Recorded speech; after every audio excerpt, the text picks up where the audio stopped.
জুলাই গণঅভ্যুত্থানে সংঘটিত মানবতাবিরোধী অপরাধের ঘটনায় সাবেক প্রধানমন্ত্রী শেখ হাসিনার বিরুদ্ধে হওয়া মামলায় আনুষ্ঠানিক অভিযোগ গঠনের শুনানি হবে আগামী 1 জুলাই।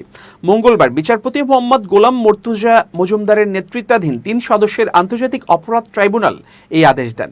ট্রাইব্যুনালের অপর 2 সদস্য হলেন বিচারপতি মোহাম্মদ শফিউল আলম মাহমুদ ও বিচারপতি মোহাম্মদ মহিতুল হক এনাম চৌধুরী। মামলার অপর 2 আসামি সাবেক স্বরাষ্ট্রমন্ত্রী আসাদুজ্জামান খান কামাল ও পুলিশের সাবেক মহাপরিদর্শক চৌধুরী আব্দুল্লাহ আল মামুন। চৌধুরী আব্দুল্লাহ আল মামুন বর্তমানে কারাগারে আছেন। তাকে আজ ট্রাইব্যুনালে হাজির করা হয়। বাকি 2 আসামি পলাতক। 2 আসামির পক্ষে রাষ্ট্রনিযুক্ত আইনজীবী দেয়া হবে বলে জানিয়েছেন ট্রাইব্যুনাল। গত 12 মে এই মামলায় চিফ প্রসিকিউটর কার্যালয়ে তদন্ত প্রতিবেদন দাখিল করে তদন্ত সংস্থা। যাচাই বাছাই করে 1 জুন আনুষ্ঠানিক অভিযোগ ট্রাইব্যুনালে দাখিল করেন চিফ প্রসিকিউটর। সেদিনই ট্রাইব্যুনাল আনুষ্ঠানিক অভিযোগ আমলে নেন।